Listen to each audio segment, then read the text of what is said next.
Hello, mic check. Okay, everything's working. Yes, I crashed once again. इस बार मैं मेरी KTM पे नहीं गिरा, इस बार मैं मेरी आज़ादी पे गिरा, मेरी CT100 पे। लास्ट टाइम जब मैं गिरा था तब मेरा कोई फॉल्ट नहीं था, एक बस वाला मेरे लेन में आ गया था, वो भी एक ब्लाइंड टर्न पे, एक नैरो घाट वाले रोड पे। तो वो जो एक्सीडेंट हुआ था उसको लेके मेरा ये एक सेटिस्फैक्शन था कि उसमें मेरी कोई गलती नहीं है। लेकिन ये वाला जो एक्सीडेंट हुआ इस पे, उसमें मेरी गलती थी 100%. So that's something I have to live with. Sooner or later, every one of us makes a mistake. I guess I made one. दरअसल हुआ ऐसा कि मैं मेरे ऑफिस से रिटर्न आ रहा था और तब ये एक्सीडेंट हुआ. अब मेरा ऑफिस मेरे घर से कुछ 800-900 मीटर दूर रहेगा, मैक्सिमम 1 किलोमीटर दूर रहेगा, और ऑफिस ऑलमोस्ट हर रोज़ आना जाना रहता है, तो मैं वो चीज़ को कभी भी शूट नहीं करता हूँ.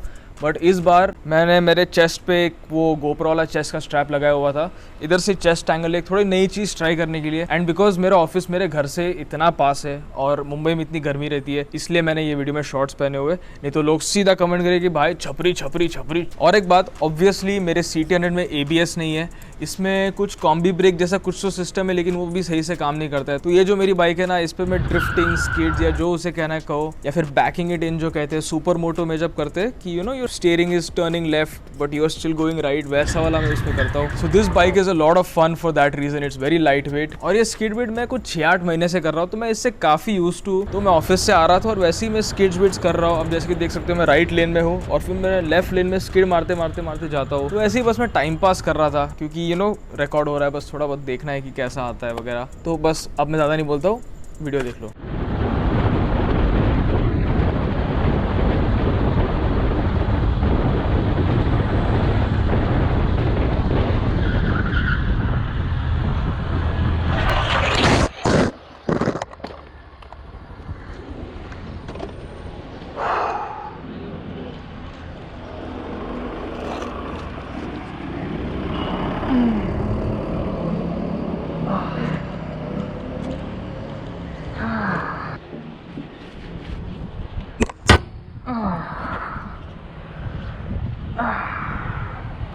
No scratches on the bike. Fuck yes.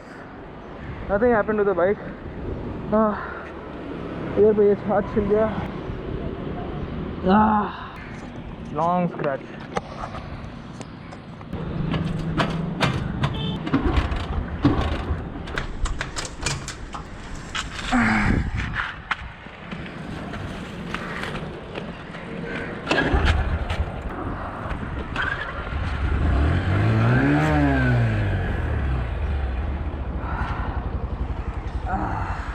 पूरा शरीर भी मुझे टेढ़ा टेढ़ा लग रहा है, तो ऐसा हिल गया है, पैर भी छिल गया है. हाँ मेरी जान, और कर सुपर मोटो स्लाइडिंग. सेट ये जो क्रैश हुआ ये उस स्किडिंग की वजह से नहीं हुआ. आप देख सकते हो कि मैं स्किड मारना शुरू कर रहा हूँ और वो स्किड एकदम परफेक्टली हुआ, कि मतलब मेरा स्टीयरिंग लेफ्ट फेस कर रहा है और फिर भी मैं राइट जा रहा हूँ. सो या वो ड्रिफ्ट खत्म हुआ और बाइक स्टेबल हो गई, और फिर मैंने बस लीन करना शुरू किया कि चलो कॉर्नर आ गया, बस बाइक को कॉर्नर में से सेट करके रख देते, कॉर्नर खत्म, बाइक निकल जाएगी और अपन ऑनर मेरी वे. बट ऐसा हुआ नहीं. जैसे ही मैं कॉर्नर कर रहा था मेरा फ्रंट व्हील वॉश आउट हो गया और मैं गिर गया. अब जरा बात करते कि इसमें मेरी गलती क्या थी. सबसे पहली ऑब्वियस गलती, वो टर्न के लिए मैं बहुत फास्ट था. वो टर्न मैंने एक्सीडेंट के बाद 390 पे भी लिया और इस पे भी लिया, और मैं around 35 to 40 kilometre per hour comfortable feel करता हूँ उस टर्न पे. बट जैसे कि आप लोग इस वीडियो में देख सकते हैं, मैं उसको 50 या 60 के स्पीड पे ले रहा हूँ. So the first thing is कि मैंने वो स्लाइड पे फोकस किया, ना कि मेरी एंट्री स्पीड पे, और मेरा फ्रंट वॉश आउट हो गया. सेकंड थिंग, अभी ये जो टर्न है ये मेरे एरिया में ही है, ठीक है. इसको मैंने जिंदगी में 5000 बार लिया रहेगा, और मुझे पता है कि उसका जो रोड सरफेस है वो एकदम चिकना है, वो स्लिपरी है, उसके ऊपर ग्रिप ज्यादा नहीं रहता है. अब ये चीज तो मुझे पता है,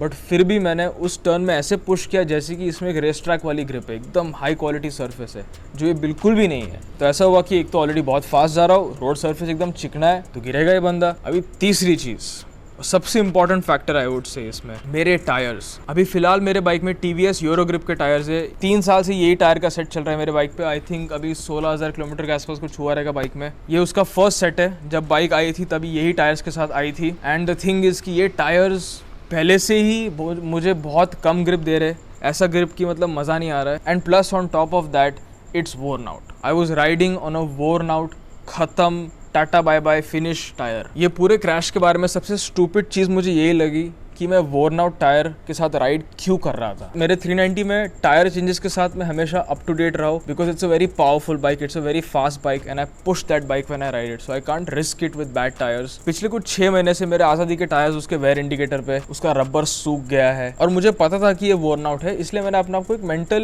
ब्लॉक या फिर एक वार्निंग दे दी थी कि ये बाइक को इतना पुश नहीं करना है। तो कुछ पिछले 6-8 महीने से मैं उसको इतना पुश नहीं कर रहा था, इसलिए फिर भी ये जूनियर टायर पे चल रही थी विदाउट एनी प्रॉब्लम। बट एक बार थोड़ा सा जोश में आके पुश कर लिया तो आप लोगों ने देख लिया क्या हो गया। एक जूना बेकार टायर, एक चिकना रोड सरफेस और बहुत फास्ट एंट्री स्पीड, तो फिर क्या होगा, फ्रंट व्हील वॉश आउट होएगा ही ना। अभी फॉर्चुनेटली इस क्रैश से मुझे ज़्यादा कुछ हुआ नहीं, मेरे को यहाँ पर थोड़ा सा लगा, अभी ऑलमोस्ट ये तो ठीक ही हो गया है, बट ये थोड़ा सा अनकंफर्टेबल था कुछ दिनों के लिए। फिर यहाँ पर लगा मुझे, इधर पे भी थोड़ा सा लगा था, इधर पे भी थोड़ा सा लगा था। सबसे बड़ा जो मुझे हिट पड़ा ना वो एक्चुअली शोल्डर पे पड़ा, जिसका पेन मुझे अभी भी है। पहले 3-4 दिन तो ऐसा हो रहा था कि मेरा हाथ इसके ऊपर जा ही नहीं रहा था, मैं कोई भी चीज़ प्रॉपरली कर ही नहीं पा रहा हूँ, तो वो थोड़ा अनोइंग था। डॉक्टर ने पेन किलर्स लिख के दिए थे और अगर मैं पेन किलर ले लेता तो फिर थोड़ा सही भी होता, बट मैंने अपने आप को बोला कि नहीं, ये तेरी गलती थी 100%, it's your own stupidity, you will pay for it. अगर थोड़ा इनकन्वीनियंस हो रहा है शोल्डर में तो होने दे भाई, जी ले इसके साथ। But fortunately like I said nothing major happened, पीछे कोई गाड़ी वाड़ी नहीं थी जिससे मेरा सिर कुचल दिया तो बच गया मैं उस तरीके से। और बाइक में भी फॉर्चुनेटली ज़्यादा डैमेज नहीं हुआ, मेरा मिरर टूटा, मेरा हैंडल बार बेंड हुआ, फॉर्चुनेटली टैंक वैंक स्क्रैच नहीं हुआ। मैं जैसे ही उठा ना, मैं सबसे पहले बाइक को देखा कि भाई बाइक तो ठीक है ना यार, मेरे को टैंक रिपेंट नहीं करवाना है सो ऐसा जब आप एक ट्रू बाइकर होते हो तो वैसे होता है कि आप गिरते हो, आप ठीक हो, ठीक है, पहले बाइक को देखो, तो वो थोड़ा सा ऐसे हो जाता है। So the moral of this story is that first of all change your tires when they're worn out or when they're close to being worn out. Second thing, अगर मैंने ये क्रैश के दौरान गियर पहने रहते ना, लाइक मेरे पास जो बूट्स है रायो के एंड देन राइनॉक्स का जैकेट, ये सब अभी सीधी बात है मैं ऑफिस जा रहा हूँ तो मैं वो सब नहीं पहनने वाला हूँ, but just saying, just as a thought, अगर मैंने पहना रहता ना मुझे कुछ भी नहीं होता। शोल्डर पे भी जो इम्पैक्ट लगता है वो काफ़ी कम लगता है और ये जो बॉडी पे जो वुंड्स हुए हैं वो तो होते ही नहीं। फिर try to wear as much protection as possible. And third, bike आपकी कैसी है और रोड सरफेस कैसा है उसको देख के लीन करो। मेरे 390 का जो टायर है वो लीन करने के लिए बना है, it has a curved shape. इसका टायर ऐसा छोटा सा गोल है, ये क्या लीन करेगा, इसका लीन बहुत जल्दी खत्म हो जाता है। सो वही बात है, सरफेस, बाइक, सब चीज़ को माइंड में रख के कॉर्नर करो, बी सेफ। अब हम लोग जाके इसका टूटा हुआ मिरर और इसका हैंडल बार चेंज करवा के आते हैं आज़ाद के पास से। सबसे पहले तो ये है मेरे CT100 का नया handle, cafe racer style handle bar. ये ऐसे निकल जाता है, क्लिप ऑन टाइप से। ये मैंने अमेज़ॉन से कुछ 700-800 का लिया था। ये है एक चीज़। दूसरी चीज़ मिरर्स, अभी मैंने 2 जोड़ी मिरर ऑर्डर किया है, एक जोड़ी ये और एक जोड़ी ये दोनों में मेनली 2 चीज़ों का फ़र्क है, ये मैग्नीफाइंग ग्लास है, ये नॉर्मल ग्लास है। अभी मैंने मैग्नीफाइंग ग्लास वाला मिरर यूज़ करके देखा है, वो बहुत ही बेकार रहता है, उसमें बैरली कुछ दिखता है, बट नॉर्मल वाले में काफ़ी चीज़ें दिखती है। और अभी फ़िलहाल मेरे CT100 में यही वाला मिरर इंस्टॉल्ड है, लेकिन ये वाला जो मिरर है ये फोल्डेबल नहीं है, वेयर इज़ ये फोल्डेबल है। अभी मैं ऐसा सोच रहा हूँ कि यहाँ से रिविट को काट के इसका फोल्डिंग मैकेनिज्म इसमें लगा दूँ, तभी आज़ाद के पास लेके जाते और देखते हैं कि ये चीज़ हो पाती है कि नहीं। अभी जैसे कि आप लोग यहाँ पे देख सकते हैं, मैंने दोनों बाइक के कवर्स चेंज कर दिए। पहले तो दोनों ब्लू थे, बट वो बहुत ही बेसिक और ऐसा गंदे दिख रहे थे, तो ये वाला तो मुझे सलीम भाई ने गिफ्ट किया, KTM वाला, आई गेस ये उनकी BS4 ड्यूक का है।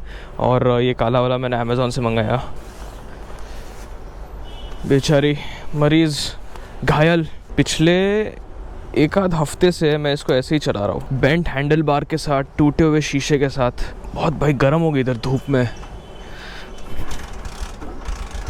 मतलब ये बाइक पे जो भी रबर्स है ना एकदम सॉफ्ट फील हो रहा है, क्योंकि धूप ने उसको नरम कर दिया और फिर ऐसे सुखा भी देगा। मैं सोच रहा हूँ कि ना ये समर सीज़न में ना बाइक्स के ऊपर एक ब्लैंकेट डाल दो, क्योंकि ये जो कवर है ये इतना थिक इनफ नहीं है कि वो कम्प्लीटली धूप से उसे प्रोटेक्ट करे। उसमें उसके रबर सूख जाएंगे, पेंट फेड होना शुरू हो जाएगा, कुछ करना पड़ेगा इसका। But as always cold start your bikes. So मेरे 390 में ना हाफ थ्रॉटल है, इसका थ्रॉटल इतना घूमता है, 390 का सिर्फ इतना ही घूमता है, जिसकी वजह से ना यार इसका इंजन रिस्पॉन्स बहुत स्लो लगता है, मुझे ज़्यादा ही डल लगता है और मुझे बहुत अननेसेसरी मूवमेंट लगता है, इतना सारा हाथ हिलाना तो अब मैं ऐसा सोच रहा हूँ कि इसमें भी एक क्विक थ्रॉटल डाल दूँ। सस्ते वाले जो आते हैं वो 1000-1500 में आ जाते हैं, लेकिन फिर वो है ना बहुत जर्की रहते हैं और वो बहुत रफ रहते हैं, उसको मूव करना डिफिकल्ट रहता है। बट जो डोमिनो वाला आता है वो आई थिंक 4000 का आता है और एकदम स्मूथ रहता है वो। सो देखते हैं।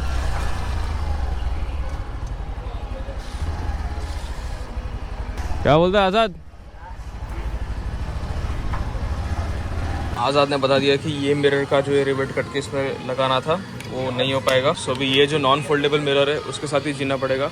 यार ये नॉन फोल्डेबल मिरर का वही प्रॉब्लम है कि ऐसे हाथी के कान जैसे बाहर आता है और फिर ये मेरे 390 से भी ज़्यादा वाइड हो जाती है, तो क्या फिर ट्रैफिक में फिल्टरिंग में थोड़ा प्रॉब्लम होता है। बट अभी क्या कर सकते हैं, इसमें ज़्यादा चीज़ें दिखती है, वो मैग्नीफाइन वाले में तो कुछ दिखता ही नहीं है, तो फिर अभी इसी के साथ ही जीना पड़ेगा। यहाँ पर क्रॉस प्लेन R1, इसकी ECA में कुछ तो खर्च है, 1 लाख का बिल आएगा इसको।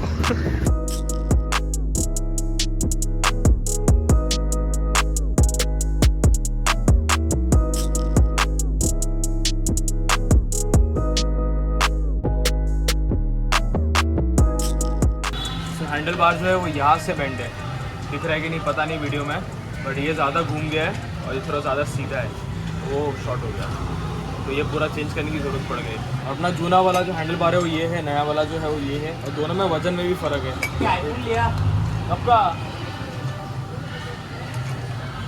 तो इसलिए थोड़ा ब्लॉग की क्वालिटी इंप्रूव हो गई क्योंकि आईफोन आ गया है। और आप लोग अगर मेरे को इंस्टाग्राम पे फॉलो करते हो तो फिर वहाँ पर भी मेरी जो स्टोरीज़ है उसकी क्वालिटी इंप्रूव हुई है क्योंकि आईफोन से अब वो अपलोड होता है। तो वही है, ये थोड़ा सा हल्का है नया वाला, तो अच्छा है, थोड़ा वेट सेविंग हो रहा है। Kaiser is here on his Interceptor. बाबा रेड रूस्टर सुनाओ ज़रा।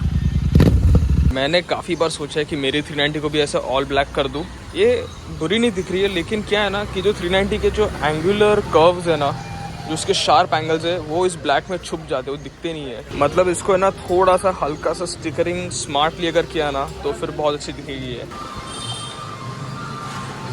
यही लगा अरे बहुत नल्ला है भाई, हल्का है बहुत, नल्ला है। बहुत हल्का है। सीन ऐसा हो गया कि जो नया वाला हैंडल बार है उसमें मिरर लगाने का ऑप्शन नहीं है, प्लस ये बहुत नॉर्मल है, वो थोड़ा हेवी क्वालिटी है, ये तो और बैंड हो जाएगा। ठीक है, फिर जो बार है वो जो था ऑलरेडी वही डाल रहे हैं, चूना वाला ही डाल रहे हैं। अभी ये वाला जो पीस है यहाँ पर लग नहीं रहा था, तो आज़ाद ने कैसे भी जुगाड़ करके इसको कर दिया फिट। तो आप जिससे भी अपना बाइक का काम कराते अगर उससे जुगाड़ नहीं आता तो फिर इज द रॉन्ग पर्सन। आज़ाद ने बहुत जुगाड़ किया है, इसने ये वाली ड्यूक में GS का सस्पेंशन भी फिट किया है, बफ मोटो का ना, जब कोई ड्यूल डिस्क नहीं करता तभी इसने किया है 2016 में। हाँ, तो ऐसे स्किल्ड बंदे के पास आना बनता है, और ऐसा स्किल्ड बंदा अगर आप मुंबई में रहते हो आपको मोटो शैक में मिल जाएगा। बाइक प्रॉब्लम्स और मेरी ज़िंदगी, ये दोनों ऐसी चीज़ें हैं कि ये कभी भी एक दूसरे के अलावा नहीं रह सकते। मैंने आज़ाद से नया हैंडल बार डाला, कुछ 1 हफ्ता हो गया वो बात को, और देखो मेरे हैंडल बार को क्या होगा।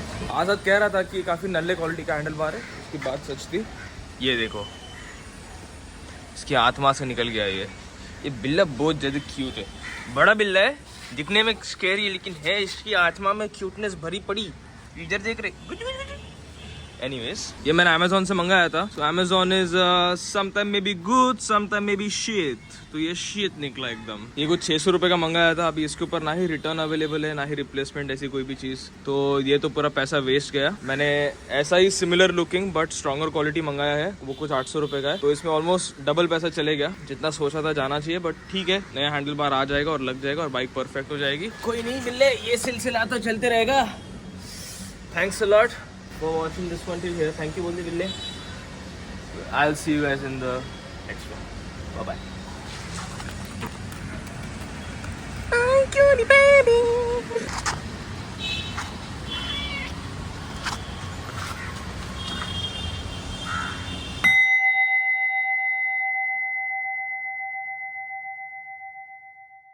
Oh, and by the way, ये थोड़ा सा मैंने सिनेमैटिक सेटअप करने की ट्राई की है. I hope you guys like it. I hope it looks good.